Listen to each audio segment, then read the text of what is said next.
হে guys, আসসালামু আলাইকুম। Welcome back to my channel Ruma's team's kitchen. আশা করছি প্রত্যেকেই ভীষণ ভালো আছো। আলহামদুলিল্লাহ, অনেক দিন পর একটি নতুন রেসিপি নিয়ে তোমাদের সাথে চলে এলাম শেয়ার করার জন্য, পুদিনা চিকেন। চলো পুরো ভিডিওটি প্লিজ কন্টিনিউ করো।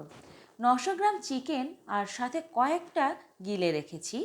এর মধ্যে এবার দিয়ে দিচ্ছি 1 টেবিল স্পুন হলুদের গুঁড়ো, লঙ্কার গুঁড়ো দিচ্ছি যে যার স্বাদ মতোই দিয়ে নিও।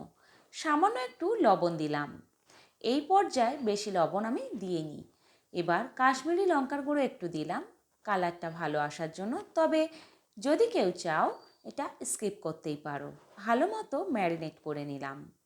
কড়াইটা বেশ ভালো মতো গরম করে নিয়েছি। এবার এর মধ্যে দিয়ে দিচ্ছি সয়াবিন অয়েল। তোমরা কেউ চাইলে এটাকে সর্ষের তেলেও পুরো রান্নাটা করতে পারো। কয়েক টুকরো আলু আমি নুন হলুদ মাখানো ছাড়াই ভেজে নিচ্ছি। আলুগুলো ভাজা হয়ে গেছে, এবার আমি তুলে নেব। একই তেলের মধ্যে আমি একটা পেঁয়াজ কুচিয়ে রেখেছিলাম, সেটি দিয়ে দিলাম। হালকা বাদামি কালার হয়ে আসার পরেই ম্যারিনেট করে রাখা মাংস আমি ওই পেঁয়াজ তেলের মধ্যেই দিয়ে দিলাম। ভালো মতো নাড়াচাড়া করে মাংসটা কিন্তু কষিয়ে নিতে হবে যতক্ষণ না মাংসের কালার চেঞ্জ হয়ে আসছে।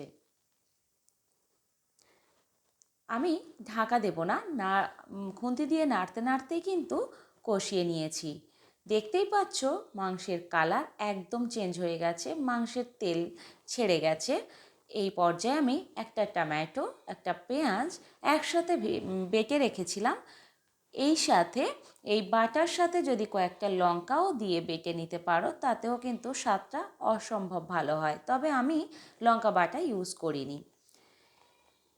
টমেটো পেঁয়াজ বাটা দেওয়ার পরেই আলুগুলো আমি দিয়ে দিলাম, কারণ ওই পানিতে মাংসটা পুরো সেদ্ধ হয়ে যাবে। আলুটা যদি পরে দিই তাহলে আলু কিন্তু প্রপারলি সেদ্ধ হবে না, তাই একসাথেই আমি এটা কষিয়ে নেব। বেশ 5 মিনিট মতো নাড়াচাড়া করে নেওয়ার পরেই আমি আদা রসুন বাটাটা দিয়ে দিলাম। এবার আবারও বেশ 7-8 মিনিট ধরে কিন্তু আমি কষিয়ে নিয়েছি। তোমরা বুঝতেই পারছো আলুর কালার দেখে, কারণ আলু মাংসের কালার একদম চেঞ্জ হয়ে গেছে। মটরশুঁটি দিয়ে দিলাম। আবারও একইভাবে আমি কষিয়ে নেব। তারপরে দিয়ে দিচ্ছি স্বাদ মতো নুন। আবারও ভালো মতো মাখিয়ে নিতে হবে নুনটার সাথে মাংস আলু। এভাবে খুন্তি দিয়ে তলা থেকে তুলে তুলে কিন্তু আমি গ্রেভিটা যাতে না নিচে বসে যায় সেই জন্য খুন্তিটা বারবার তলার দিক দিয়ে নাড়িয়ে কিন্তু তুলে দিচ্ছি। দিয়ে দিলাম গরম মশলা পাউডার অল্প একটু। আবারও ভালো মতো আমি মাখিয়ে নিচ্ছি। এবারে এর মধ্যে আমি দিয়ে দেব গরম পানি বা ফুটিয়ে নেওয়া পানি, তাতে করে রান্নার স্বাদ অনেক ভালো আসে।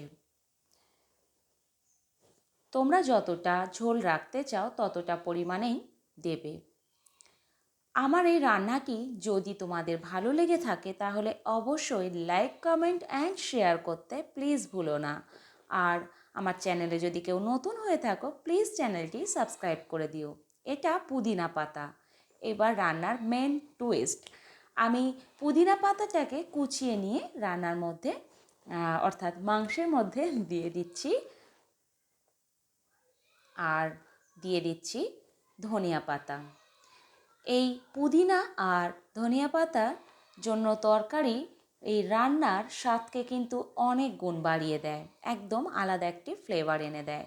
ঢাকা দিলাম। বেশ কিছুক্ষণ পরে আমি খুলে আবার একটু নাড়িয়ে আমি ঢাকা দেব।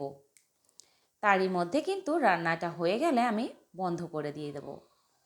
ঠান্ডা হয়ে যাওয়ার পরে সার্ভ করেছি। দেখতে অসম্ভব ভালো লাগছে, আশা করছি ভালো লাগবে। আসসালাম।